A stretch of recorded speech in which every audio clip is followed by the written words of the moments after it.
Muy bien, buenos días alumnos. Bienvenidos a la sesión del día. En este tema vamos a iniciar lo que es normas jurídicas. Vamos a hablar de la primera parte, generalidades, que vamos a dividir esta primera parte también en varias subpartes. Se va a llevar a cabo a través de clases sincrónicas y clases asincrónicas. Sobre todo los contenidos teóricos de los valores, los principios los vamos a desarrollar en una clase sincrónica. Y con esto ya estamos en condiciones de rendir nuestro parcial. Ya las fechas nos están apremiando. Yo he tenido un permiso la anterior semana por duelo. Ha fallecido mi señor padre. Y bueno, creo que es de conocimiento de todos ustedes. Sin embargo, vamos a retomar las actividades con fuerza.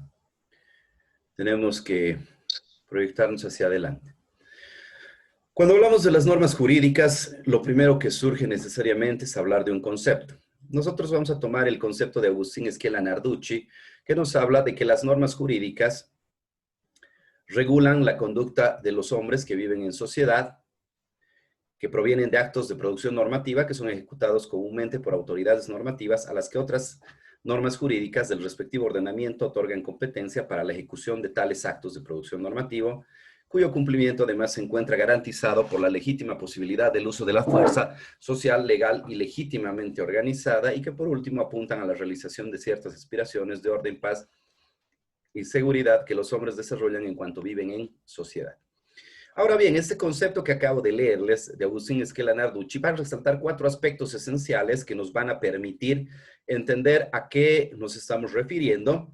Y posteriormente, con base en este concepto y el análisis de esos 4 elementos que vamos a resaltar, vamos a desarrollar un concepto que nos permita vincular a lo que hemos estado manejando de la teoría del derecho como límite al poder, el concepto funcional sustancial de derecho que hemos adoptado en el tema anterior, y que habíamos dicho se adecua más a lo que es el contexto sociojurídico en el que vivimos, que denominamos Estado constitucional de derecho. ¿Cuáles son esos 4 aspectos que nos van a permitir comprender las sustanciales diferencias que presentan las normas jurídicas respecto a las del trato social o morales, y que nos hablan ya de la peculiaridad de su esencia, de la peculiaridad de su función, de la peculiaridad de los valores que buscan realizar, de los principios y los derechos que buscan salvaguardar?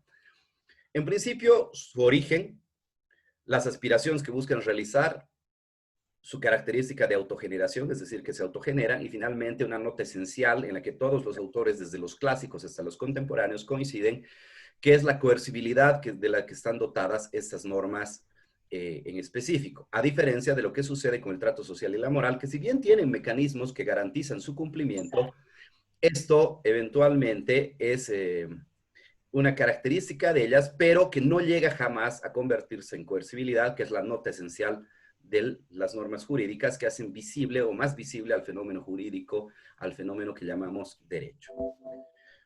Cuando nos habla Esquela de su origen, señala que provienen de actos de producción normativa que son ejecutados comúnmente por las autoridades normativas a las que otras normas jurídicas del respectivo ordenamiento jurídico otorgan competencia para la ejecución de tales actos normativos.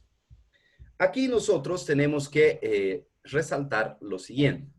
Las normas jurídicas, por su origen, derivan de autoridades normativas históricas e institucionalizadas. Es a eso a lo que quiere llegar Agustín Esquela. ¿Pero qué quiere decir que derivan de autoridades normativas históricas e institucionalizadas? Quiere decir que las normas jurídicas, para ser válidas, es decir, para que se nos pueda exigir el cumplimiento de las mismas, ¿sí?, tienen que derivar de autoridades normativas históricas. ¿Por qué históricas? Porque han sido creadas con anterioridad a producir su primera norma, ¿sí? Han sido creadas estas autoridades normativas establecidas como tales antes de producir su primera norma. Segundo lugar, son institucionalizadas porque al momento de constituirlas, ¿sí?, al momento de establecerlas como instancia competente para producir normas jurídicas, las propias normas jurídicas generan toda una institucionalidad derivada para que pueda hacerse efectivo ese mandato. ¿Qué ejemplo podemos tener para darnos cuenta? ¿Quién puede leer el título que está encima del artículo 145 de la Constitución, por favor? ¿Quién puede leer el título que está encima del artículo 145 de la Constitución?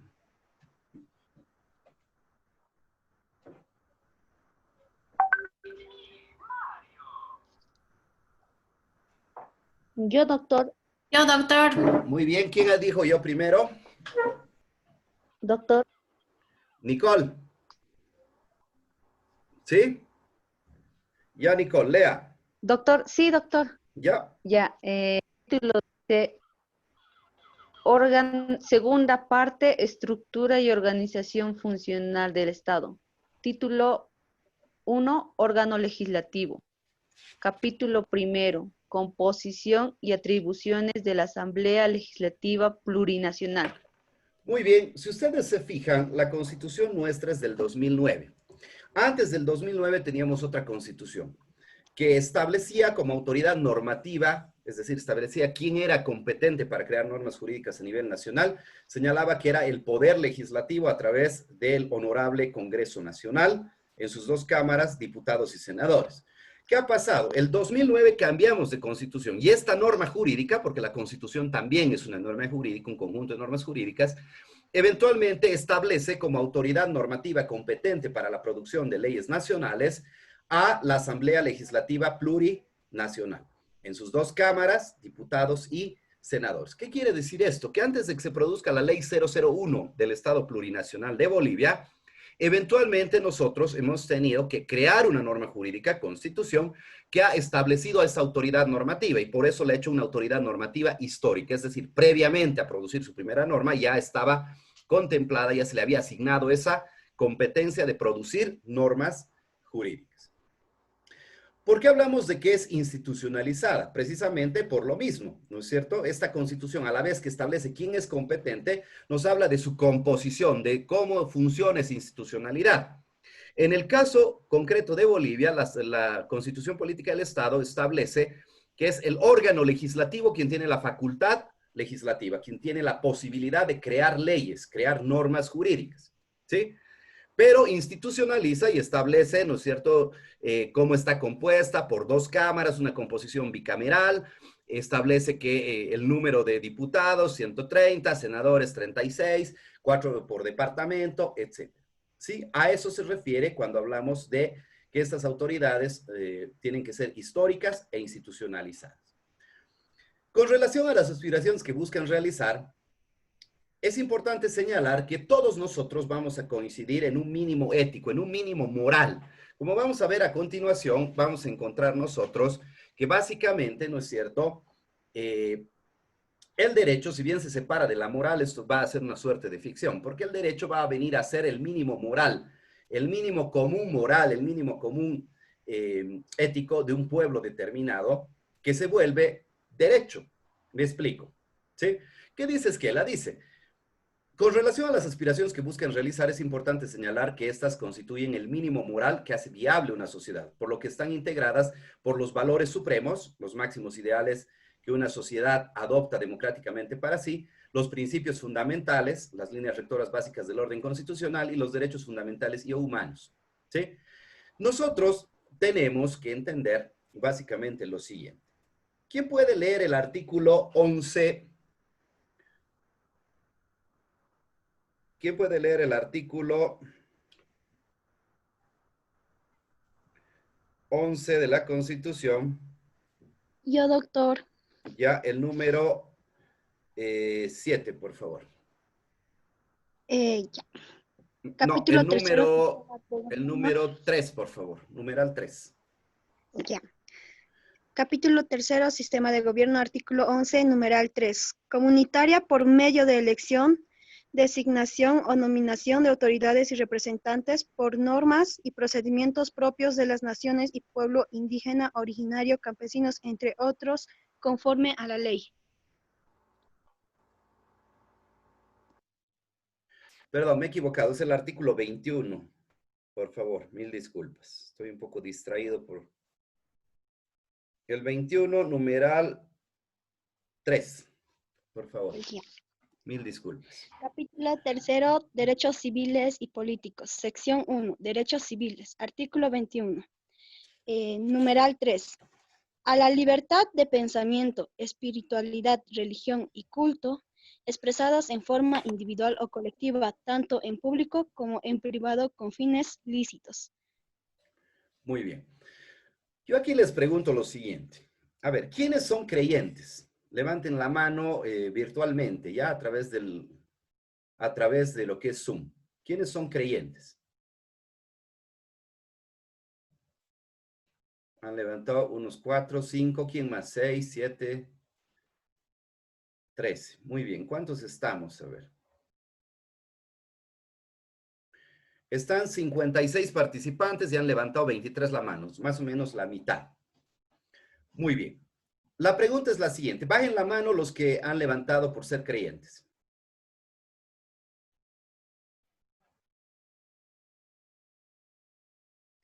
¿Quiénes son ateos? ¿Quién es ateo? Levante la mano. Tiene todo el derecho en el marco de la disposición constitucional que acabamos de leer. A ver, ¿cuántos han levantado la mano? ¿Qué pasa con esto? Ya. Tenemos que han levantado la mano menos de 10. La pregunta es la siguiente, distinguidos amigos. ¿Cómo es posible de que eventualmente esta Constitución nos obligue a todos, a creyentes o a no creyentes?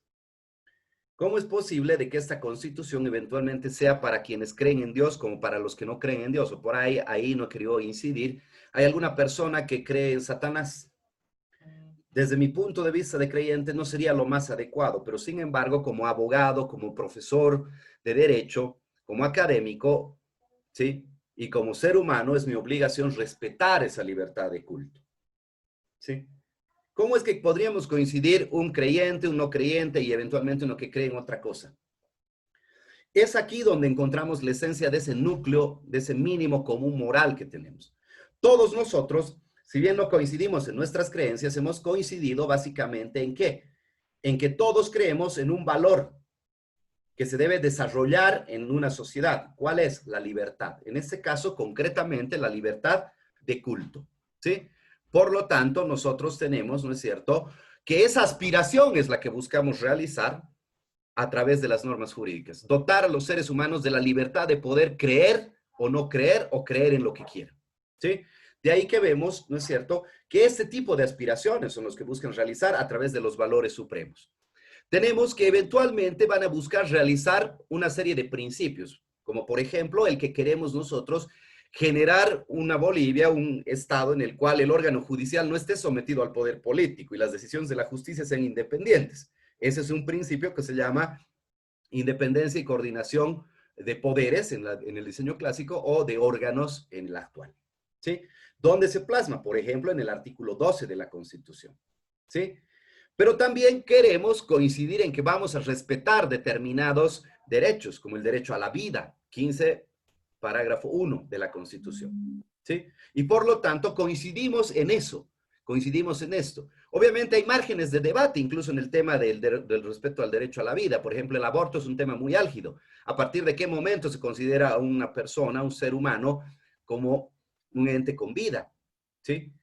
Y si se puede o no interrumpir la gestación hasta cierto periodo o en todo el periodo, etcétera. ¿Me entiende? Entonces, coincidimos todos en ese mínimo moral, en ese mínimo común ético, y eso nos lleva eventualmente a, ¿no es cierto?, a hablar de que el derecho se va a traducir en un mínimo moral. Vamos a abundar sobre este tema más abajo, pero ya tenemos entonces una segunda nota. Primera nota, por su origen, provienen las normas jurídicas de una autoridad normativa histórica institucionalizada en los términos que hemos desarrollado. Segunda nota, las normas jurídicas regulan, dirigen y modulan la conducta libre del ser humano, pero no lo hacen porque hay una autoridad que hemos establecido y puede hacerlo a su gusto, a su capricho y a su arbitrio, sino lo hacen en función de determinados ideales, ¿sí? En función de un mínimo común moral en el que el pueblo coincide y adopta democráticamente, es decir, no por un consenso unánime, sino por mayoría. Tercera nota, nos habla de una característica muy peculiar de las normas jurídicas, ¿sí? Que no está presente en las normas morales. ¿Cuál es? Y tampoco en las normas del trato social. ¿Cuál es esa característica? Esa característica se refiere a la autogeneración. Las normas jurídicas son las únicas normas que van a establecer ellas mismas como un requisito de validez, es decir, de exigibilidad de su cumplimiento, ¿sí? Que van a establecer quién y cómo debe producir nuevas normas jurídicas, quién y cómo debe producir debe modificar las ya existentes, quién y cómo debe dejar sin efecto las normas jurídicas existentes. Esta característica también se aprecia en los artículos 145 al 161 de la Constitución. Tarea para la próxima semana, revisar esos artículos, anótense, 145 al 161 de la Constitución. ¿Por qué? Porque aquí nos dice quién va a producir normas jurídicas de carácter nacional, leyes nacionales, ¿sí? Nos dice que va a ser la Asamblea Legislativa Plurinacional a través de sus dos cámaras, ¿sí? Muy bien. ¿Dónde nos dice el cómo para complementar esta característica de la autogeneración? La vamos a tener en el 162 al 164 de la Constitución. ¿Quién puede leer el título que está encima del artículo 162 al 164 de la Constitución, por favor?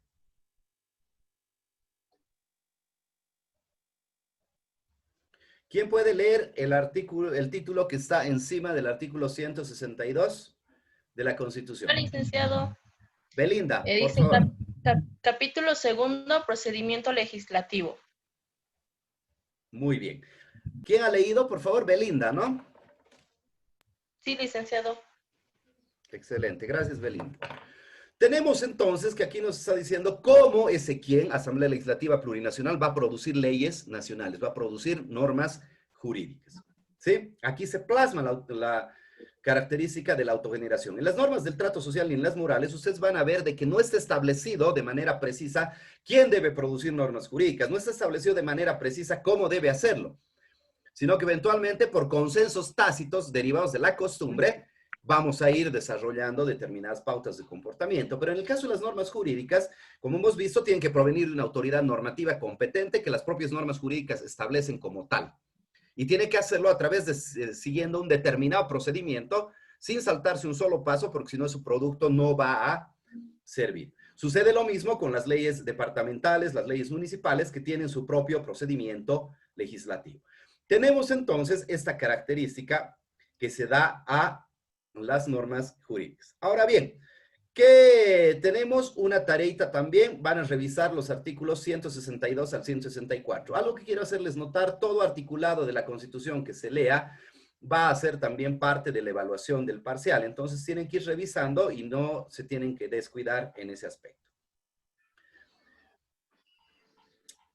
Finalmente, tenemos, ¿no es cierto?, la nota de coercibilidad. La coercibilidad, como hemos visto, es la posibilidad del uso de la fuerza social, legal y legítimamente organizada. ¿Está presente en las normas jurídicas? Por supuesto que sí. ¿Por qué? Porque estas normas, eventualmente, ¿no es cierto?, son las únicas que para ser cumplidas no se le da la facultad o la potestad al sujeto obligado de cumplirlas si quiere. Tiene que cumplirlas, tiene que hacerlo, tiene que eventualmente, ¿no es cierto?, tiene que cumplir esas normas, tiene que lograr eventualmente hacerlo, incluso contra su voluntad. Es el caso del pago de impuestos. Puede ser que a mí no me suene muy bien el tema de pagar impuestos, puede ser que yo decida, caramba, es una macana, mejor no pago, etcétera. Pero eventualmente, ¿no es cierto?, si yo no pago, hay mecanismos que me van a obligar. La administración tributaria va a iniciar un juicio, inclusive contra mis herederos, y eventualmente se va a cobrar por mecanismos forzados el dinero que yo adeude, a efecto de que se cancele el tributo, ¿sí? Eventualmente, si yo cometo un delito y no quiero ir preso, van a buscarme con la policía, van a arrestarme, van a eventualmente, ¿no es cierto?, generar, qué sé yo, las condiciones necesarias para apresarme y me van a meter inclusive contra mi voluntad a que cumpla una, ya sea reclusión, ya sea presidio, una pena privativa de libertad. Esto no va a suceder en las normas del trato social o las normas morales. Con base en lo que hemos hablado, podemos tener una perspectiva teórica de concepto de normas jurídicas que se adecue más a lo que hemos estado hablando, es decir, al Estado constitucional de derecho como contexto sociojurídico en el cual desarrollamos nuestras actividades, en el cual desarrollamos, ¿no es cierto?, todo lo que es nuestra actividad. Y por eso vamos a hablar de que son pretensiones de dirigir, regular y modular la conducta libre del ser humano. Les voy a leer el concepto y luego se los desarrollo, ¿ya? Son pretensiones de dirigir, regular y modular la conducta libre del ser humano para permitir su vida en sociedad a través de la realización de los ideales y líneas rectoras desarrolladas y adoptadas democráticamente por una comunidad organizada políticamente.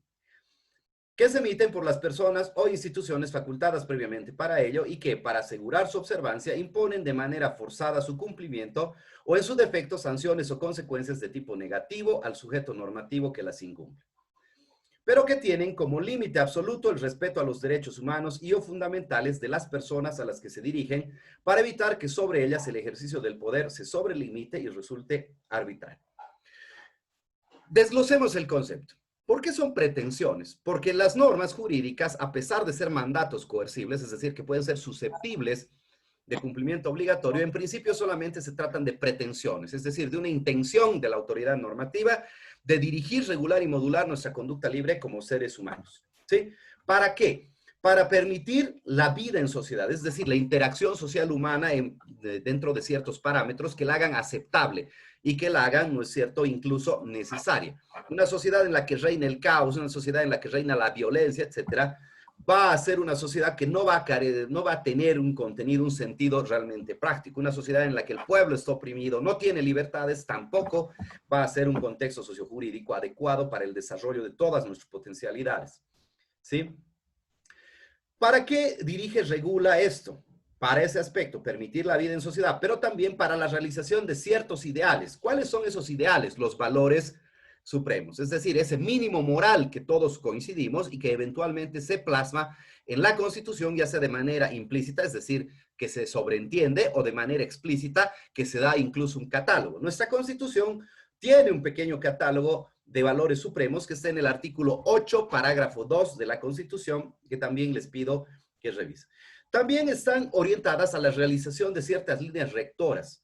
En el caso de los valores y de esas líneas rectoras, todos son desarrollados y adoptados democráticamente a través de nuestros representantes. En su momento, la Constitución fue producto de una asamblea constituyente, que como fue elegida democráticamente por voto popular, es decir, el soberano delegó su representación a los constituyentes para que en su nombre, de manera democrática, a través de la democracia representativa, desarrollen una constitución que pueda vincularnos a todos. ¿Sí? Estas normas se emiten por las personas o instituciones facultadas previamente para ello. Volvemos a la característica eventualmente de la autogeneración y sobre todo a que tiene que ser una autoridad normativa histórica e institucionalizada, y como constituyen el núcleo duro, el mínimo común moral de un pueblo, para asegurar su cumplimiento, se pueden imponer de manera forzada, es decir, incluso contra la voluntad del sujeto obligado que las incumple. ¿Sí? Pero incluso en el caso de que las incumplan, siempre hay un límite absoluto para evitar la discrecionalidad y el abuso de poder. ¿Cuál es ese límite absoluto? El respeto a los derechos humanos y fundamentales de las personas. ¿Qué quiere decir? ¿Que vamos a dirigir, regular y modular la conducta libre de los seres humanos en sociedad? Sí. ¿Para qué? ¿Para la realización de ese mínimo común moral? Por supuesto que sí. ¿Sí? ¿Que hemos adoptado democráticamente a través de nuestros representantes? También. ¿Que incluso hay mecanismos que pueden obligarnos a cumplir esas normas contra nuestra voluntad? Por supuesto que sí. Pero siempre, incluso a través del cumplimiento forzado, esas normas, en su origen, en su aplicación, en su interpretación, tienen un límite absoluto, que es, ¿cuál es, mejor dicho? El respeto a los derechos, ¿sí?, humanos y fundamentales de todos los seres humanos. Si no fuese así, podríamos generar la posibilidad de que el derecho se instrumentalice al servicio del poder y no estaríamos hablando de que el derecho, ¿no es cierto?, se instrumentalice a favor del ser humano, a favor de la libertad, la dignidad y la vida de éste. Características de las normas jurídicas. Las normas jurídicas van a presentar las características siguientes. Son preferentemente o predominantemente exteriores. ¿Sí?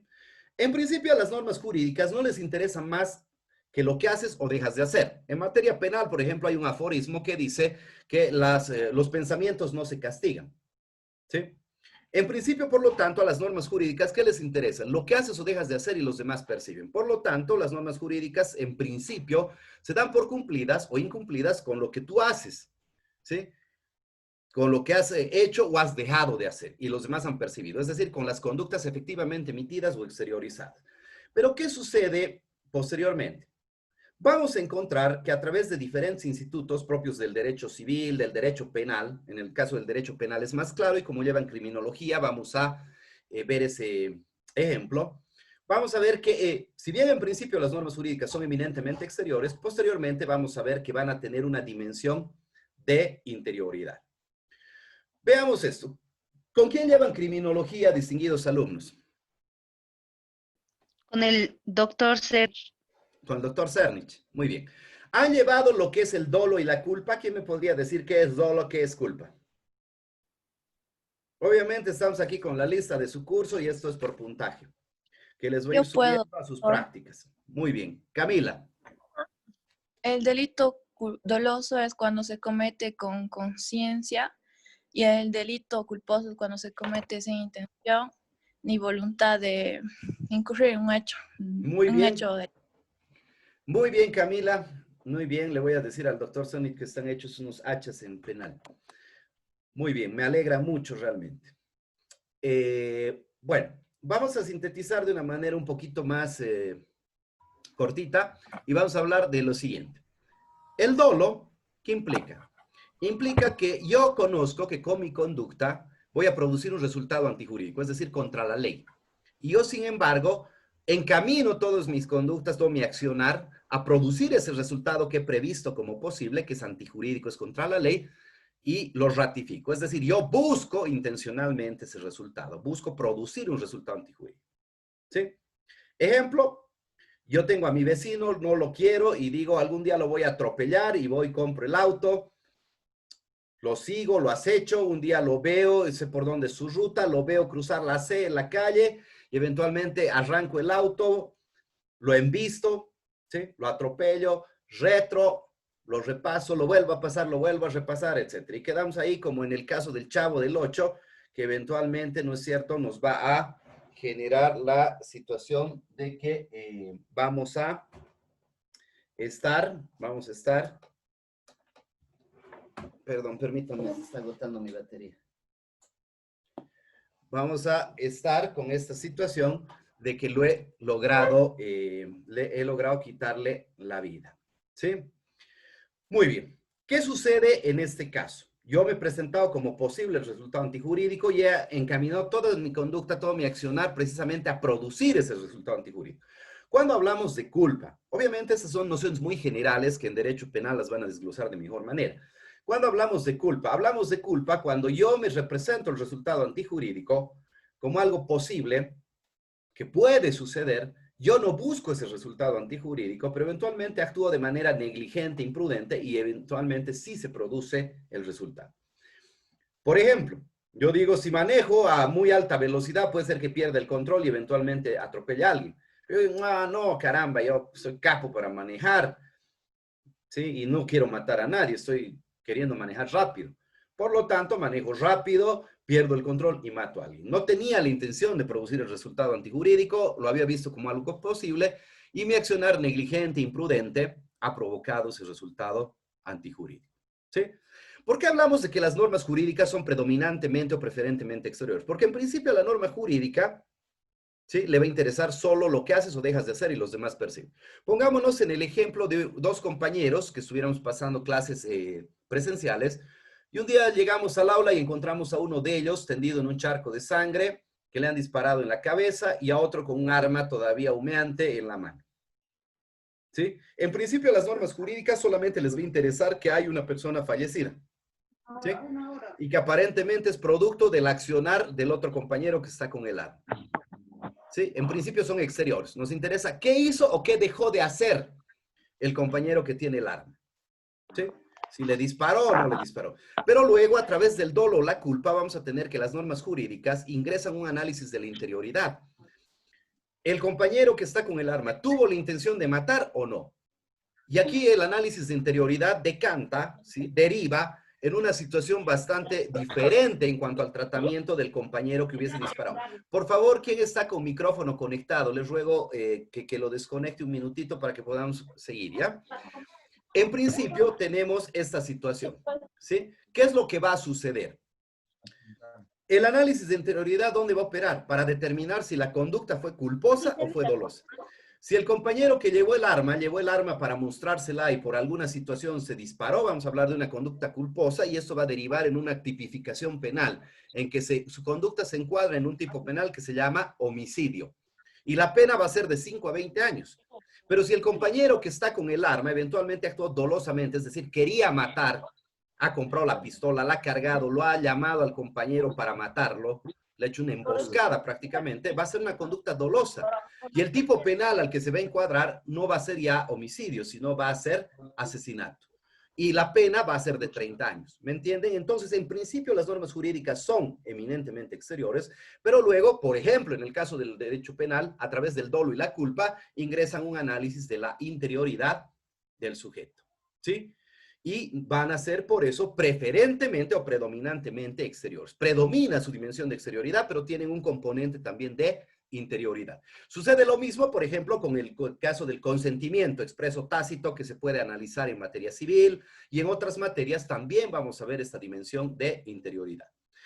Son preferentemente o predominantemente heterónomas. ¿Por qué? Porque en principio las normas jurídicas representan la sujeción al querer ajeno, es decir, al querer de otro u otros, ¿sí? Pero eventualmente, a ver, ¿quién está con sonido? Te amado por...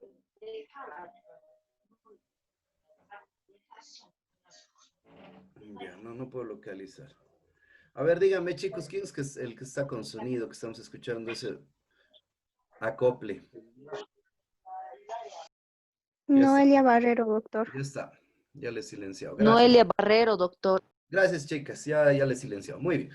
Tenemos entonces que en principio son preferentemente o son eminentemente heterónomos. ¿Por qué? Porque sucede que provienen de una autoridad normativa, la Asamblea Legislativa, por ejemplo, que se encuentra por fuera y por encima en cuanto a autoridad de un ciudadano común, el pueblo, nosotros, ¿me entienden? Pero ¿qué sucede posteriormente? A través de su propia estructura y de cómo se generan estas normas, vamos a entender nosotros de que eventualmente tienen un componente también de autonomía y se encuentran en una situación intermedia. ¿Cómo es esto?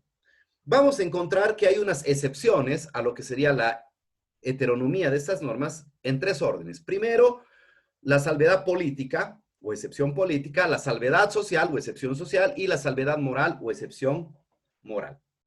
¿Cómo es esto? La salvedad política deriva de la democracia representativa como forma de gobierno. ¿Quién quiere leer el artículo 11 de la Constitución, por favor? Ahora sí. ¿Quién quiere leer el artículo 11? Yo, licenciado. Yo, doctor.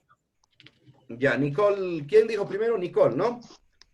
Eulogia. ¿Dónde Eulogia? Eulogia, ¿qué apellida? Pantoja. Ya, Eulogia, lea, por favor. Capítulo 3, Sistema de Gobierno. Artículo 11. El parágrafo 1, ¿no, licenciado? Los tres. Ya. Parágrafo 1. La República de Bolivia adopta para su gobierno la forma democrática, participativa, representativa y comunitaria, como equivalencia de condiciones entre hombres y mujeres. Parágrafo 2. La democracia se ejerce de las siguientes formas, que serán desarrolladas por la ley. Parágrafo 1. Numeral 1. Directa y participativa. Ahí no. No, los tres, esos tres quiero que lea. Los tres numerales del parágrafo 2, fundamentalmente. Parágrafo 1. Directa y participativa, por medio del referéndum, la iniciativa legislativa ciudadana, la revocatoria de mandato, la asamblea, el cabildo y la consulta previa. Las asambleas y cabildos tendrán carácter deliberativo conforme a la ley. Numeral 2. Representativa por medio de la elección de representantes por voto universal, directo y secreto, conforme a la ley. Numeral 3. Comunitaria por medio de la elección, designación o nominación de autoridades y representantes por normas y procedimientos propios en naciones y pueblos originarios, campesinos, entre otros, conforme a la ley. Muy bien. Si ustedes se fijan, nos vamos a concentrar, no es por soslayar, ni mucho menos, en el marco del pluralismo jurídico vamos a analizar el tercer tipo de democracia, que es la comunitaria, pero nos vamos a concentrar en las dos primeras porque ilustran el punto de lo que es la salvedad política, la heteronomía de las normas jurídicas. ¿Qué sucede? En origen, la democracia surge como un elemento de gobierno, como una forma de gobierno, básicamente vinculada a la democracia participativa. Sí, en Atenas, en Grecia, teníamos básicamente ejercicios de este tipo a través de asambleas en las que participaban directamente en las decisiones del rumbo de gobierno, con derecho a voz, a voto, etcétera, un grupo reducido de personas, ¿sí? Que tenía ciertas condiciones para poder ser parte de eso. Tenía que tener determinado patrimonio, tenían que ser jefes de familia, tenían que tener cierta posición social, no solamente económica, etcétera, ¿sí? Ser nacionales, etcétera. ¿Qué sucede? Esto hacía que ese ejercicio de democracia participativa sea posible. ¿Por qué? Porque el número de participantes era bastante reducido, ¿sí? Por lo tanto, esas personas, por ese número reducido, hacían viable la toma de decisiones rápidas en lo que hace a la vida de la ciudad-estado. Pero también, no es cierto, eventualmente era gente que tenía ciertas condiciones económicas y sociales que les permitía abocar su tiempo a este tipo de situaciones, ¿sí? ¿Qué sucede con el transcurso del tiempo? Esta situación era ciertamente discriminatoria, porque eventualmente si no tenías plata, si no tenías posición social, etcétera, tú no participabas, ¿sí? Contribuías a todo lo que era el Estado, eventualmente si te llamaban a la guerra tenías que pelear y dar la vida, etcétera, pero el Estado te daba la espalda a ti, ¿sí? Porque eventualmente tú no tomabas ninguna decisión. Concurrías con todas las obligaciones, pero básicamente en tema político no tenías ningún derecho. ¿Qué sucede en estas circunstancias? Adelantémonos milenios y eventualmente nos encontramos con un punto de inflexión en lo que es la historia de nuestra patria. 1952 se produce la Gran Revolución Nacional y con ella eventualmente se produce una transformación política. ¿Cuál es la transformación política más importante que hemos tenido a nivel de la Revolución del 52? Producto de ella. ¿Quién me puede decir? ¿El voto universal, doctor? Excelente, Erika Figueroa, ¿no? Sí, El doctor, voto gracias. universal. Excelente. ¿Sí? Tenemos que se incorpore el voto universal. Antes las damas como ustedes no participaban, no contaban, ¿sí? Los campesinos no contaban, ¿sí? Los ciudadanos que no tenían cierto patrimonio, determinada instrucción, no contaban. Pagaban impuestos, tenían que ir a la guerra del Chaco, etcétera, pero no contaban. Luego de la guerra del Chaco y el trauma que supuso para Bolivia, nos dimos cuenta de que era un Estado que era incapaz de incorporar a las grandes mayorías nacionales. Eventualmente a los campesinos se los había llevado como carne de cañón a la guerra del Chaco, a primera línea, a que mueran por su patria, se les exigía el máximo sacrificio por ella, pero su patria, en cambio, no les daba ni siquiera la posibilidad de participar políticamente. ¿Qué sucede? Viene esta transformación y se incorporan muchos actores. Crecemos en cuanto a actores que podrían participar en ejercicios de democracia, ¿sí? ¿Qué pasa adicionalmente con esto? Eventualmente, ¿no es cierto?, aparte de esta incorporación de las damas, de los campesinos, poco a poco vamos progresando en este aspecto. Ustedes hasta hace unos años no hubieran votado, porque eventualmente la mayoría de edad se adquiría, y con ello el derecho al voto, a los 21 años. Se modificó el artículo 4 del Código Civil y la mayoría de edad se adquirió a los 18, y en consonancia las leyes electorales determinan que también participan los mayores de 18 años. Esto ha multiplicado la cantidad de actores políticos, ¿sí? Esto ha multiplicado la cantidad de actores políticos que tenemos. Por lo tanto, eventualmente, ¿no es cierto?, lo que sucede es lo siguiente. ¿Será posible que podamos pensar en una asamblea como las griegas para decidir, por decirles algo, la venta de gas a otro país? ¿Será posible? ¿Será posible que nosotros nos pongamos a pensar y decir, caramba, vamos a vender o no vamos a vender gas a Chile? ¿Sí? Y que para ello reunamos a todos los bolivianos mayores de 18 años en una asamblea. Si ustedes se fijan, incluso la logística suena terrible. ¿Dónde los alojamos? ¿Cómo los hacemos llegar a todos? ¿Cómo organizamos una reunión? Imagínense que logremos hacer la reunión, que sería algo ya realmente para el récord de Guinness, ¿sí? Eventualmente, ¿cómo logramos que esa asamblea sea operativa para evitar que la vida del Estado se tranque? ¿Sí? Me explico mejor. ¿Cómo logramos que esa asamblea decida a tiempo? Porque una asamblea tan grande que habla el 10%, creo que somos más de 4 millones en el padrón electoral, tomando eso como parámetro, tendríamos unos 400,000 oradores. A 10 minutos calculen el tiempo. Seguramente desde que empezamos hasta que acabamos, se va a acabar el gas, ya no va a haber que exportar y tornaría totalmente absurda la decisión que pueda tomar esa asamblea, una asamblea de esa naturaleza. ¿Qué sucede? Con el crecimiento de la cantidad de participantes, de actores políticos, de ciudadanos con derecho a participar políticamente, eventualmente la democracia ya no funciona como la hemos visto, salvo para ejercicios concretos y puntuales como un referéndum, diga sí o no está de acuerdo, ¿sí? Y vas, votas, se cuentan los votos y pare de contar. pero ya para decisiones cotidianas de la marcha del Estado se torna inoperante. Y por lo tanto surge el segundo tipo de democracia que vemos en este artículo que estamos analizando. ¿Cuál es? La democracia representativa. En lugar de que todos nosotros concurramos, los 50,000 electores que podemos haber en una determinada circunscripción, ¿qué hacemos? Escogemos un representante, le damos un mandato, es como ir al notario y darle un poder a una persona para que actúe en representación tuya. Hacemos eso a través del voto. El que tiene más votos adquiere el mandato y va en representación de todos los que han votado en esa circunscripción. ¿A dónde? A la Asamblea Legislativa Plurinacional. De ahí que tenemos que quien crea las normas jurídicas, ¿sí?, no somos específicamente nosotros, pero sí es un representante nuestro, ¿sí? Por lo tanto, en sentido estricto, ya no hablamos de que las normas jurídicas implican sujeción al querer ajeno. No, porque es nuestro representante el que expresa supuestamente nuestro sentir o el sentir de la mayoría de nosotros al crear las leyes, ¿sí? Primer aspecto. Segundo aspecto, ese representante no se va a sustraer del cumplimiento de esas leyes. No es que yo digo, caramba, me he elegido diputado, creo esta ley y yo no la cumplo. Que la cumpla quien sea, pero yo no, porque yo soy diputado. No, no ese es el sentido. Lo que sucede es que esa persona crea leyes, pero él también está sometido a las mismas. ¿Sí? Eso es lo que dice el artículo 235, numeral 1 de la Constitución. El primer deber de todo servidor público, sea este diputado, senador, presidente, es cumplir la Constitución y las leyes. Por lo tanto, si ustedes se fijan, en sentido estricto, una ley, por ejemplo, nacional, creada por la Asamblea Legislativa Plurinacional, no implica que nos sujetamos al querer ajeno, ¿sí? Tampoco nos sujetamos al querer propio porque no hemos creado nosotros la ley. Es una situación un tanto intermedia que implicaría básicamente ¿qué? Implicaría básicamente que en principio nos sujetamos al querer ajeno, pero que ese querer también representa nuestra voluntad democráticamente plasmada en la elección de ese representante, ¿sí? Por lo tanto, ¿no es cierto? Tenemos que la salvedad política configura, ¿no es cierto?, una situación intermedia, por lo que concluimos que las normas jurídicas son predominantemente o preferentemente heterónomas. ¿Cuál es la segunda salvedad? La salvedad social.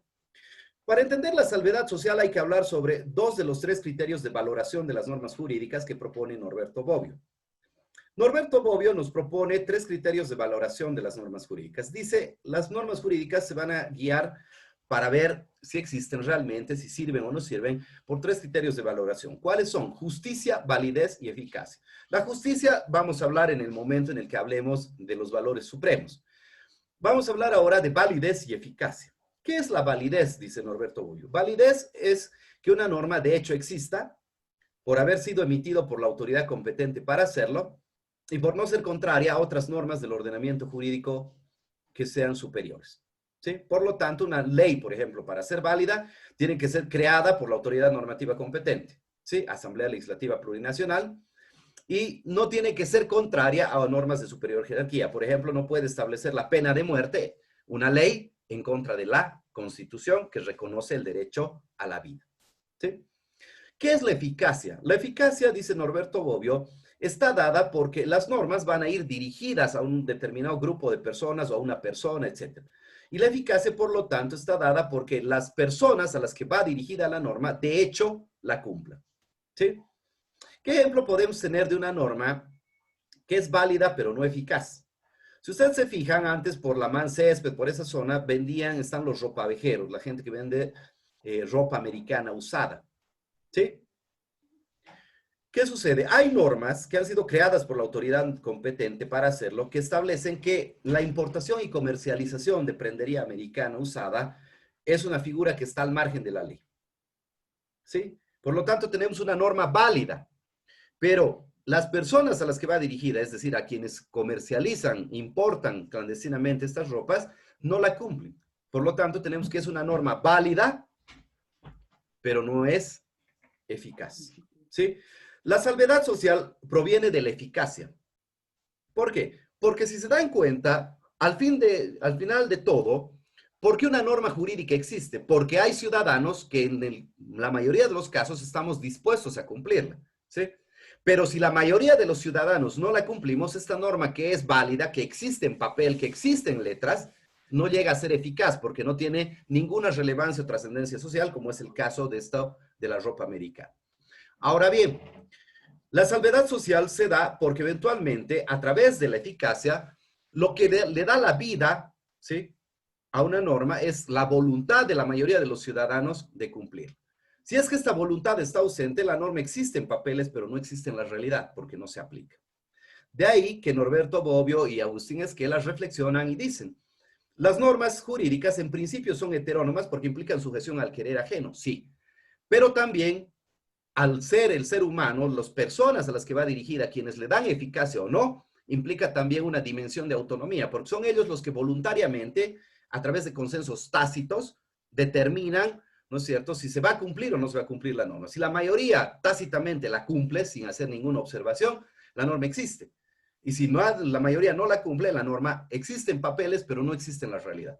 Por lo tanto, implica este aspecto de la eficacia un ejercicio de autonomía de los sujetos obligados que determina, ¿no es cierto?, que eventualmente al final de todo esto, te estás sujetando al querer ajeno que implica la ley, sí, pero también te sujetas al querer propio al cumplirla. Porque si tú quieres, la cumples, y si no, no la cumples a pesar de los castigos y amenazas que puede existir para hacerlo. Finalmente, la salvedad social, la salvedad moral, se vincula a dos institutos, ¿sí? La objeción de conciencia y la desobediencia civil. Surge la salvedad moral de un conflicto entre lo que yo considero internamente bueno y el deber general que la norma exige por considerarlo así. Me explico. Pongámonos a pensar en un país en el cual el servicio militar a los 18 años sea absolutamente obligatorio, ¿sí? Eventualmente el servicio militar a partir de los 18 años es obligatorio para todos. Yo soy un pacifista y eventualmente me han educado en un hogar, en el ejemplo, en el cual me han enseñado que todo conflicto se debe resolver a través del diálogo, a través de vías pacíficas. Pero sucede que yo llego a los 18 años y hay una norma jurídica de carácter general que dice todo boliviano de 18 años para arriba, servicio militar obligatorio. Yo empiezo a analizar el contexto del servicio militar y digo, caramba, ir al servicio militar me van a dar adiestramiento militar, me van a enseñar a disparar armas para una guerra, y en la guerra no es que yo voy a ir a ver al enemigo y lo voy a piropear, sino que voy a ir y lo mato o me mata. Por lo tanto, el servicio militar implica algo contrario a lo que yo considero bueno. No implica resolver los conflictos entre naciones por vías de diálogo y de paz, sino implica resolver un conflicto a través del uso de las armas y la violencia, en este caso la violencia extrema, que es la muerte. Por lo tanto, ingreso en un conflicto entre lo que yo individualmente considero bueno y lo que la norma jurídica general me exige. ¿Qué sucede? Aquí puede operar lo que se llama la objeción de conciencia. Yo voy a objetar el cumplimiento de esa norma jurídica de carácter general por considerar que no se adecúa a lo que yo considero bueno o correcto a nivel individual. Y voy a poder sustraerme del cumplimiento de esa norma. La objeción de conciencia es un instituto que ha sido muy desarrollado en otros países y que da incluso alternativas, ¿no? Por ejemplo, yo hago una objeción de conciencia para prestar servicio militar, perfecto. Si se demuestra, eventualmente luego voy a poder, ¿no es cierto?, tener un servicio alternativo. Por ejemplo, no hago servicio militar obligatorio, no aprendo a manejar armas, pero voy a hacer un servicio civil en lugar de ese servicio militar. Porque si no, la objeción de conciencia se puede mal utilizar, ¿sí? ¿Qué sucede? Puedo objetar de conciencia el pago de impuestos, objetar de conciencia cualquier cosa y supuestamente a través de conflicto de orden moral entre lo bueno individual y lo bueno general, sustraerme del cumplimiento de muchas cosas y eventualmente, si eso se generaliza, puede llevar a tornar inoperantes las leyes, ¿sí? En nuestro país ha habido algunos casos de objeción de conciencia. Quien quiere investigar está en la página del Tribunal Constitucional, se puede ganar unos puntitos extra para la siguiente clase. Al inicio me dice, le damos un poco de espacio para que pueda exponernos lo que ha encontrado. Ya es interesante que hagan eso. Muy bien. ¿Qué pasa con la desobediencia civil? La desobediencia civil es un grado ya más consensuado de objeciones de conciencia. Es un grupo social determinado que objeta por conciencia el cumplimiento de una ley. ¿Sí? Si se fijan, es un grado avanzado ya mayor, consensuado de lo que va a ser la objeción de conciencia a la desobediencia civil. Un grupo de personas, por no considerar que la norma general se adecúa a lo que ellos consideran bueno, justo, se va a sustraer, va a resistir de manera pacífica el cumplimiento de una determinada norma.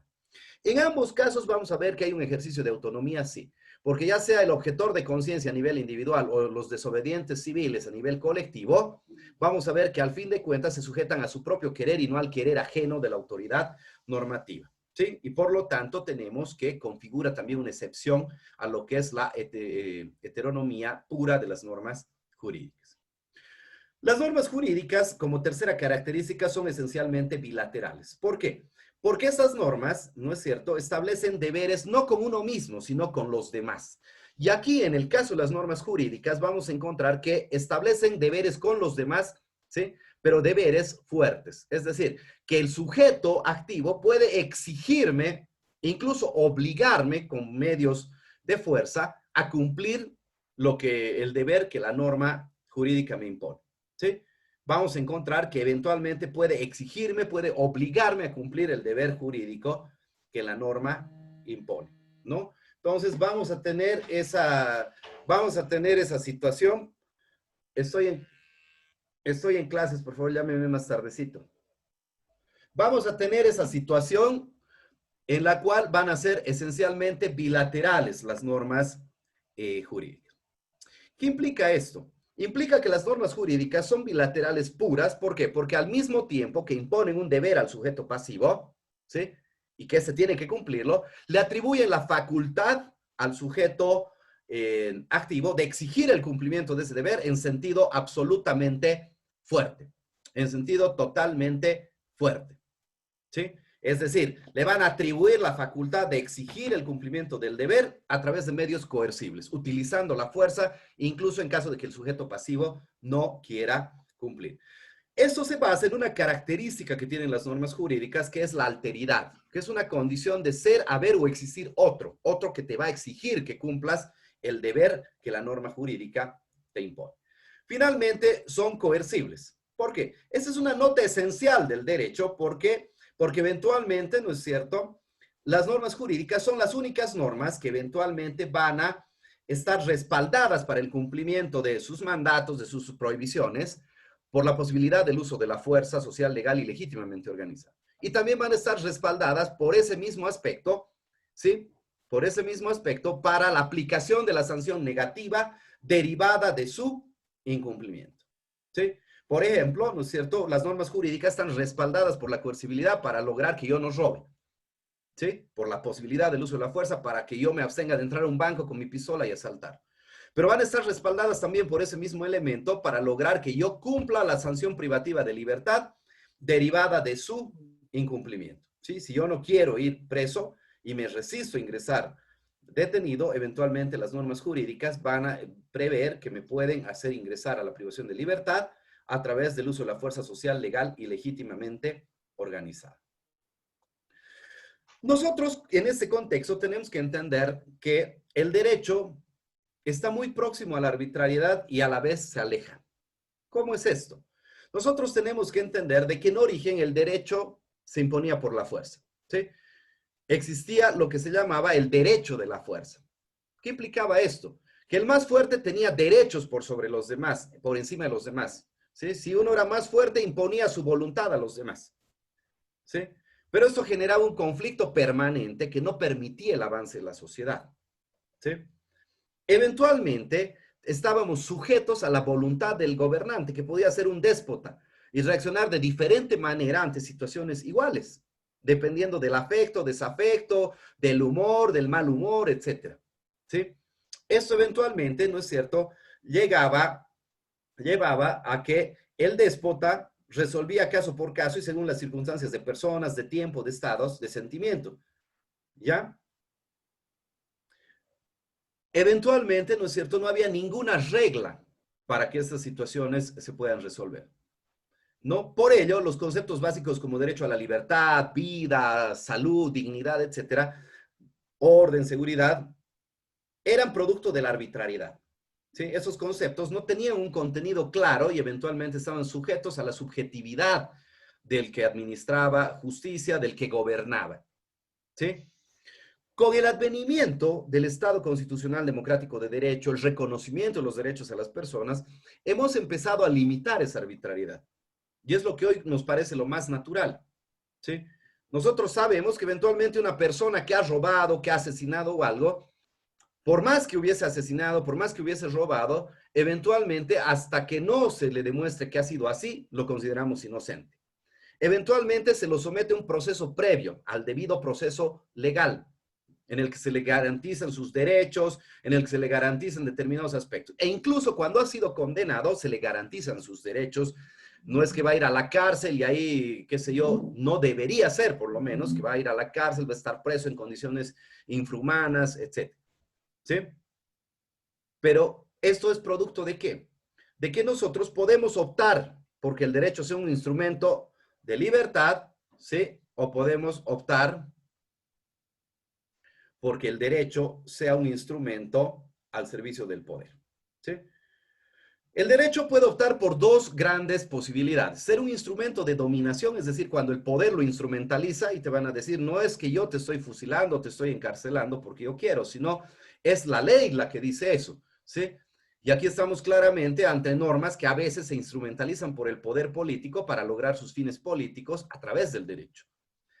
Pero cuando el derecho limita la arbitrariedad, se separa de ella, no responde a la arbitrariedad del gobernante, sino responde a la realización de intereses populares, los intereses del soberano, es decir, del pueblo, vamos a encontrar que puede ser un instrumento de liberación. Es decir, un instrumento que está ahí para garantizar la libertad, la dignidad y la vida de las personas. Es a esta segunda situación que queremos llegar, es a esta situación ideal a la que aspiramos todos. Instrumentalizar el derecho al servicio del ser humano y no al servicio del poder político coyuntural, ¿sí? Y es ahí donde se vincula el derecho con la arbitrariedad. Puede ser un instrumento del arbitrario o puede ser un instrumento que limita al arbitrario, ¿sí? Nosotros apostamos siempre por esto y esa es la idea de la construcción de un Estado constitucional de derecho, en el cual existe un poder político, existe autoridad, por supuesto que sí. Tenemos un policía que puede arrestar a los ciudadanos, sí, pero bajo ciertas condiciones y siempre respetando sus derechos. Es decir, cuando hayan hecho algo malo que amerite arresto y en el marco de respetar sus derechos, la libertad, la dignidad, la integridad física, la seguridad personal, qué sé yo. ¿Cuáles son los indicadores de las normas de conducta? O, perdón, de las normas jurídicas. Eso lo voy a corregir, por favor. Es indicadores de las normas jurídicas. Los indicadores de las normas jurídicas, es decir, aquello que limita la arbitrariedad, es aquello en función de lo que desarrollamos normas jurídicas, en función de lo que vamos a tratar de dirigir, regular y modular la conducta libre de los seres humanos, son los denominados valores supremos, principios fundamentales, derechos humanos y derechos fundamentales, ¿sí? Son estos 4 indicadores en función de los cuales vamos a desarrollar. Me explico en este pequeño gráfico. Las normas jurídicas, NJ, como todas las normas de conducta, buscan dirigir, regular y modular la conducta libre del ser humano. Ese es su núcleo común. Pero ellas no lo van a hacer en una situación ideal en función de la voluntad del déspota, de la autoridad del déspota, sino lo van a hacer en función de determinados indicadores. ¿Cuáles son? Valores supremos, principios fundamentales, derechos fundamentales y derechos humanos, ¿sí? En función de estos 4 indicadores es que nosotros vamos a desarrollar normas jurídicas. Vamos a desarrollar, ¿no es cierto?, todo el andamiaje jurídico de un Estado. ¿Para qué? Para desarrollar los valores supremos, los principios fundamentales, los derechos humanos y los derechos fundamentales de las personas. Vamos a repasar primero los conceptos generales de esas 4 categorías y luego vamos eventualmente ingresar a cómo estos indicadores funcionan, cómo estos indicadores hacen posible hablar del derecho como límite al poder, cómo estos indicadores permiten entender a las normas jurídicas, ¿no es cierto?, como pretensiones de dirigir, regular y modular la conducta libre de los seres humanos, pero siempre en resguardo de sus derechos y de sus libertades. ¿Qué son los valores supremos? Pérez Luño dice: los valores, en general, son criterios intelectuales en base a lo que juzgamos las conductas y objetos. Por lo que cuando esas conductas y objetos son conforme a los valores, decimos que valen, es decir, que tienen valor cuando son contrarias a ellos, las situamos en el terreno del disvalor o antivalor. En cuanto se constituyen en realidades que no valen o lo hacen de manera negativa. Es un concepto general de valores. ¿Qué quiere decir esto? Nosotros vamos a tener una situación. Los seres humanos no somos indiferentes ante ningún fenómeno. En mayor o menor proporción, la mayoría de las cosas nos causan, qué sé yo, las apreciamos o las rechazamos, ¿sí? La teoría clásica de los valores nos habla de que básicamente los valores no son, sino que valen. ¿Y qué quiere decir valer? Quiere decir que las cosas se nos presentan con no indiferencia. Y la no indiferencia de las cosas es precisamente el valor que les damos. Puede haber una no indiferencia positiva y las cosas valen, ¿sí? O puede haber una no indiferencia negativa y las cosas no valen y construimos el antivalor. Si una cosa no me es indiferente positivamente, yo puedo decir que es buena. Si una cosa no me es no indiferente en sentido negativo, yo puedo decir que es mala. Esa es la esencia de todos los valores. Ahora bien, los valores supremos se traducen, según Rivera, en los máximos ideales que una determinada comunidad decide adoptar para la realización de estos en su ordenamiento jurídico, ¿sí? José Antonio Rivera dice, son los máximos ideales que una colectividad decide adoptar democráticamente para plasmarlos, realizarlos en su ordenamiento jurídico y por ende entonces en su interacción con otros seres humanos, es decir, en su vida en sociedad. ¿Qué máximos ideales podemos tener? Dignidad humana, es decir, respetar el valor intrínseco a todos nosotros como personas, por el solo hecho de ser personas. Libertad, vida, etcétera, ¿sí? Están en el artículo 8, parágrafo 2, muchos de ellos de los contemplados en nuestra Constitución.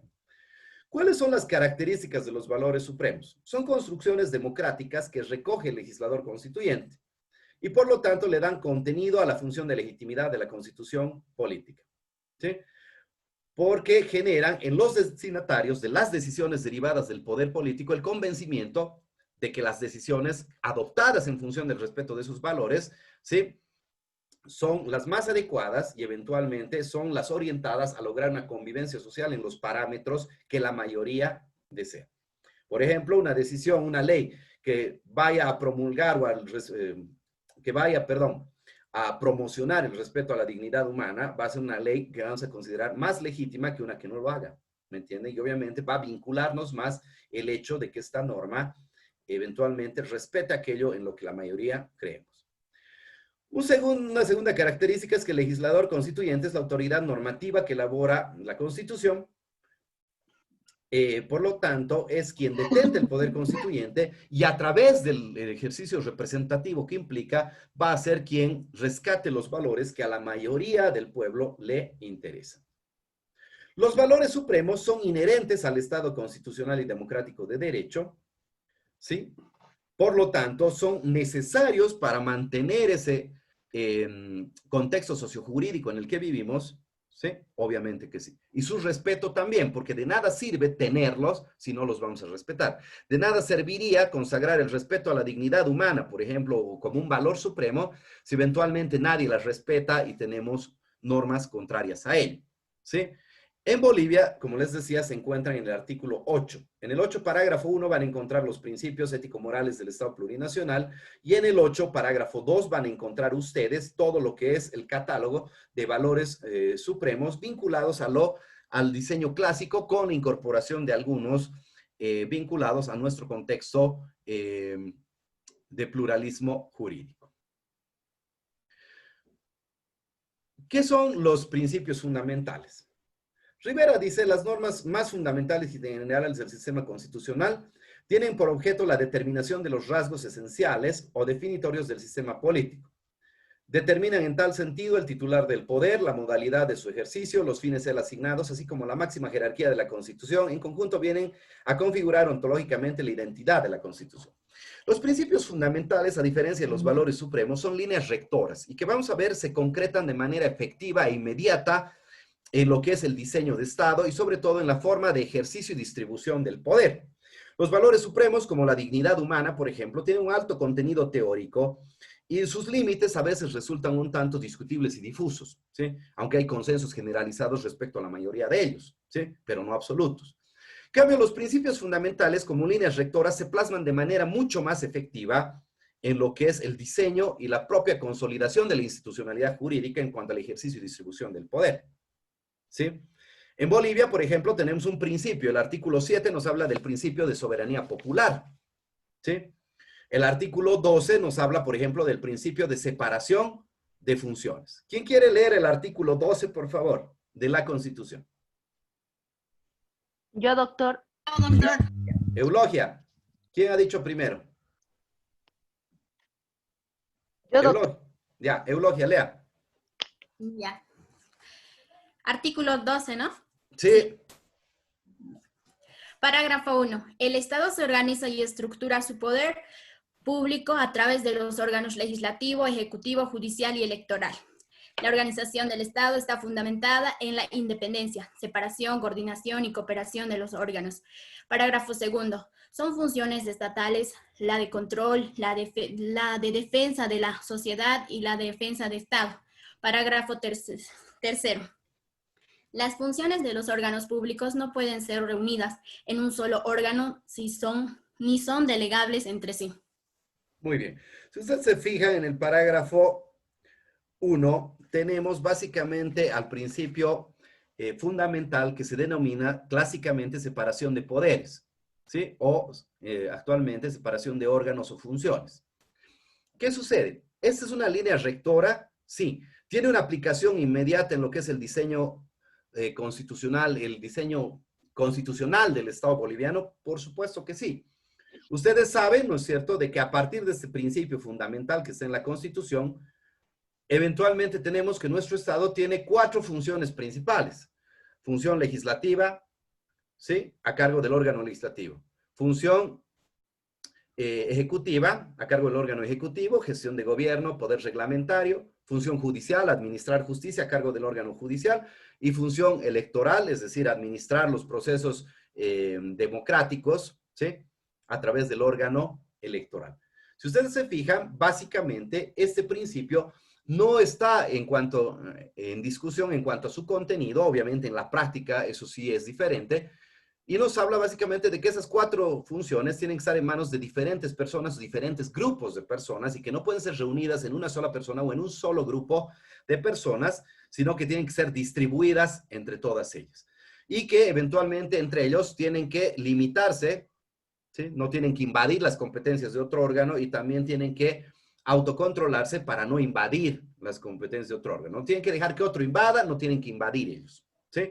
Obviamente en Bolivia tenemos serias observaciones, sobre todo en cuanto al poder político y su avasallamiento ya histórico, no del anterior gobierno, no de este, sino desde siempre, del órgano judicial. Y la influencia que puede tener en cuanto a sus decisiones, que deberían ser de orden jurídico, técnico, y muchas veces también son de orden político. ¿Qué sucede entonces? Tenemos entonces que los valores supremos son ideales cuya concreción no es tan efectiva e inmediata, sino están sujetos todavía a especulación, tienen cierto grado de ambigüedad. Los principios, como segundo indicador de las normas jurídicas fundamentales, que básicamente son líneas rectoras que nos dicen cómo se configura y se distribuye el ejercicio del poder en un Estado. Y finalmente tenemos los derechos fundamentales y derechos humanos. ¿Qué son los derechos fundamentales? ¿Sí? Bielsa, citado por Del-Misaki, dice que son derechos políticos que tienen las personas consideradas individual o colectivamente y que son protegidos por medios jurídicos o más precisamente jurisdiccionales, respecto de los demás y sobre todo respecto de los poderes u órganos del Estado. ¿Qué son los derechos? ¿Qué son los derechos humanos?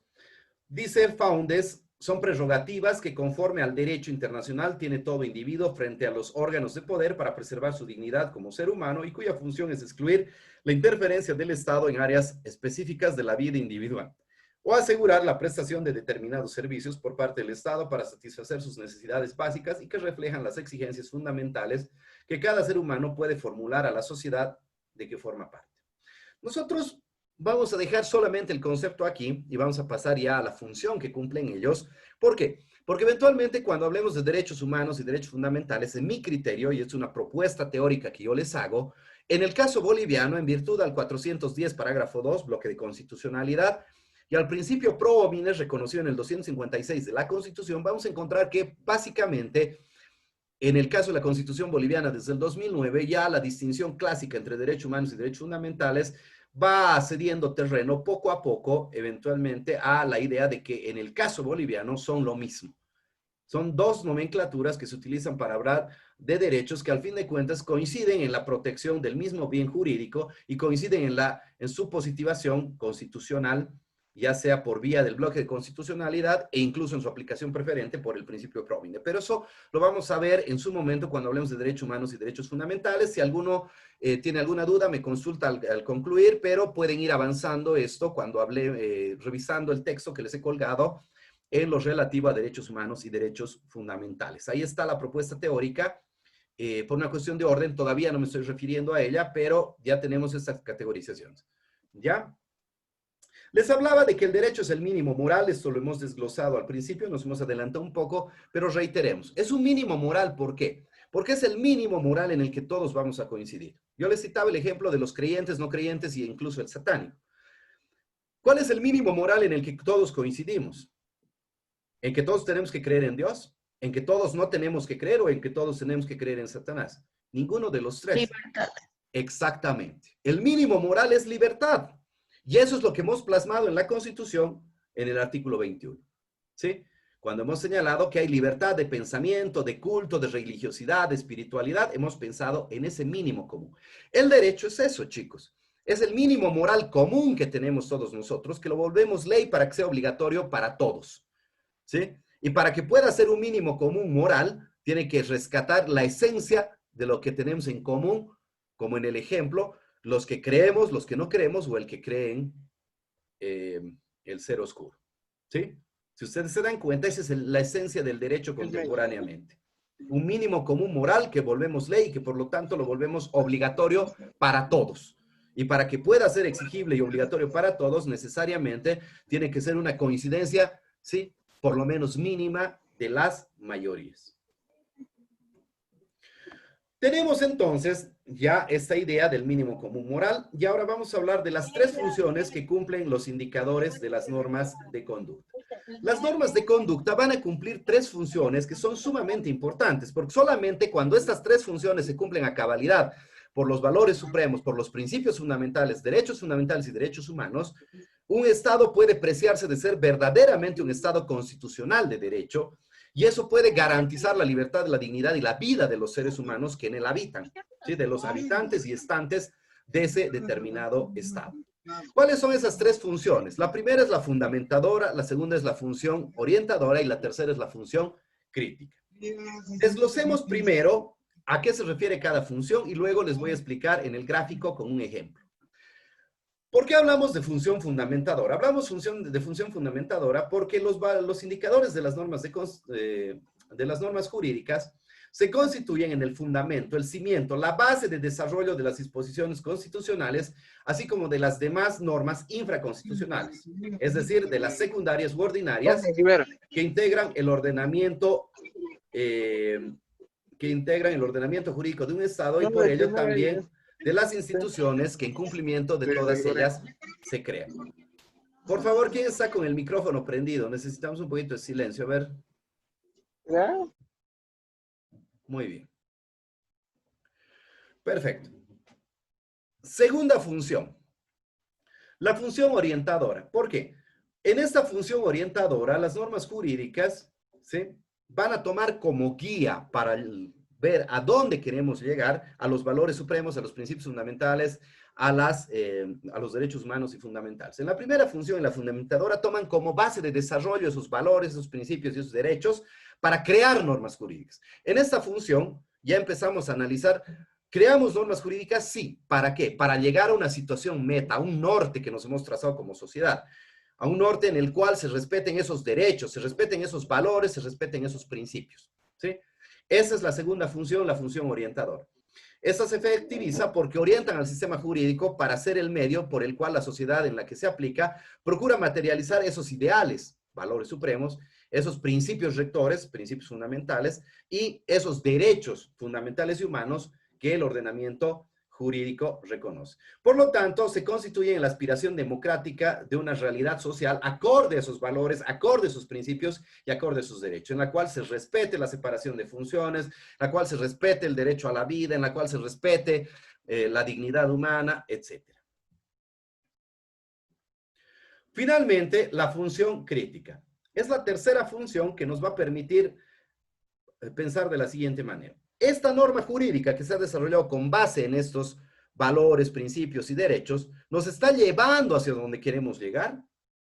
¿Sí o no? Y esta función se plasma en eso, porque en esta tercera función, eventualmente, los valores supremos, principios fundamentales y derechos humanos fundamentales se trasuntan ¿en qué? Se trasuntan en un estándar de análisis crítico del ordenamiento jurídico y de la propia realidad social, que nos permiten determinar a nosotros qué cosa. ¿Estamos yendo hacia donde queremos ir? Hemos desarrollado con base en estos valores, en estos principios, determinadas normas, pero nos llevan hacia donde queremos llegar como sociedad. ¿Sí? Esa es la función crítica, nos permite analizar críticamente si lo que estamos haciendo está bien o está mal, ¿sí? Y eventualmente rediseñar, cambiar las normas jurídicas, siempre en resguardo de la dignidad, la libertad y la vida de los seres humanos. Aquí se plasma lo que les he señalado en un pequeño gráfico. La función fundamentadora me va a permitir desarrollar con base en valores, principios y derechos, ¿sí?, determinadas normas. Aquí ya vemos que eventualmente los valores supremos, los principios fundamentales y los derechos humanos democráticamente adoptados, reconocidos, ¿sí?, se constituyen ya en un elemento que limita la arbitrariedad del poder público, limita la arbitrariedad de nuestras autoridades, porque ellos no van a poder desarrollar normas que les parezca. No puede ser que un presidente venga y diga, ah, caramba, yo considero que es malo que los delincuentes vayan a la cárcel y mejor hay que matarlos. ¿Por qué? Porque ya tenemos un derecho que está reconocido en la Constitución, en el artículo 15.1, ¿sí?, que es el derecho a la vida. Por lo tanto, no podríamos ver una pena privativa, no podríamos ver una pena sancionatoria a nivel penal que vaya contra ese derecho, ¿sí? Reforzado está por el 118, que establece que la máxima sanción penal en Bolivia es de 30 años, no reconoce la pena de muerte.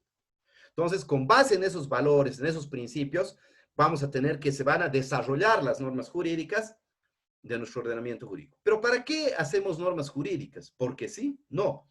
Lo hacemos porque queremos llegar a algo. Y aquí se plasma la segunda función, la orientadora. Nos dice hacia dónde queremos llegar. Queremos llegar a una sociedad en la que en la interacción social humana se respeten esos valores, se respeten esos principios.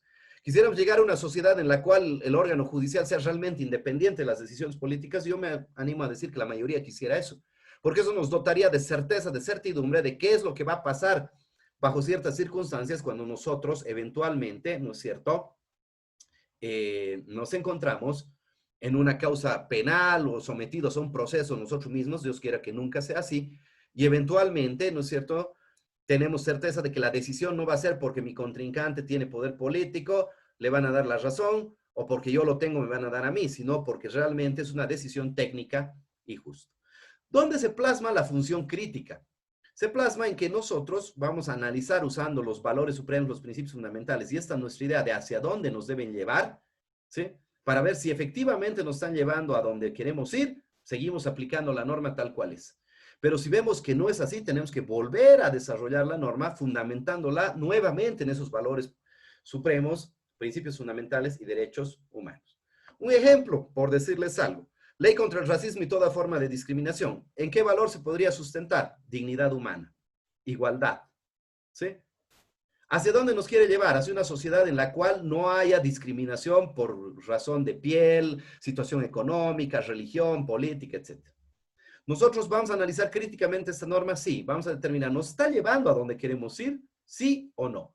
Si concluimos que sí, la vamos a seguir aplicando. Si concluimos que no, tendríamos que volver a desarrollar una norma y sustituirla porque no se adecua a las aspiraciones mayoritarias democráticamente adoptadas por todos nosotros.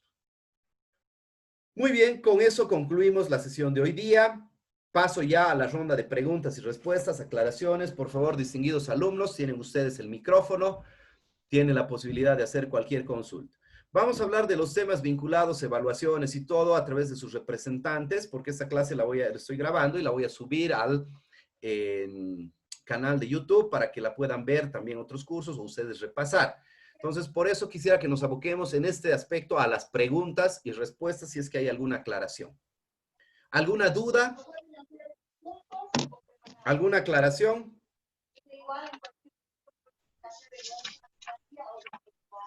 ¿Alguna consulta, alguna duda, alguna aclaración, queridos amigos? Licenciado, una pregunta. ¿Sí? ¿Quién es? Eulogia Pantoja. Eulogia, ¿cómo está? Buen día, Eulogia. Dígame en qué le puedo... Bien. Lo que dijo que tenemos que investigar en el Tribunal Supremo Constitucional o algo así, ¿me podría aclarar eso? Ah, ya. Los que quieran pueden investigar en la página web del Tribunal Constitucional sobre la objeción de conciencia. La siguiente clase, antes de empezar, vamos a empezar en punto, puede tener una exposición, una participación voluntaria con puntaje de unos 5 minutos para comentarnos cuáles son sus hallazgos, qué cosas ha leído, qué ha revisado. ¿Ya? Ya está bien, gracias. Listo. ¿Alguien más? ¿Alguna duda, queridos alumnos? ¿Alguna pregunta? Muy bien. Entiendo entonces que todo ha quedado claro. Quiero agradecerles su paciencia, quiero agradecerles su seguimiento. Les pido, por favor, la mayoría, si es que fuese posible, no piensen que me quiero volver youtuber o algo así, suscríbanse al canal de YouTube porque les va a llegar la notificación de todo lo que va a hacer, los videos que voy a subir. El nombre del canal, me pregunta Brian, se llama Luis Fernando Gorena Belling. Ya, el nombre está con mi nombre, es con mi cuenta de Gmail. Entonces, por favor, ingresen y se suscriben al canal para que les lleguen notificaciones y puedan ver los videos. Voy a empezar a cargar clases asincrónicas para empezar a acelerar un poco el avance en materia y nos vamos a dar sesiones extraordinarias para recuperar. Yo he sufrido una desgracia muy grande esta semana.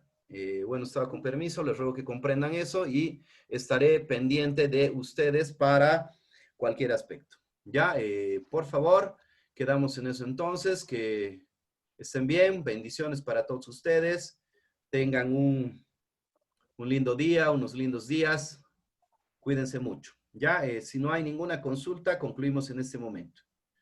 Que tengan buen día, distinguidos alumnos. Un gusto de saludarlos, un gusto de poder reencontrarlos. Que estén bien.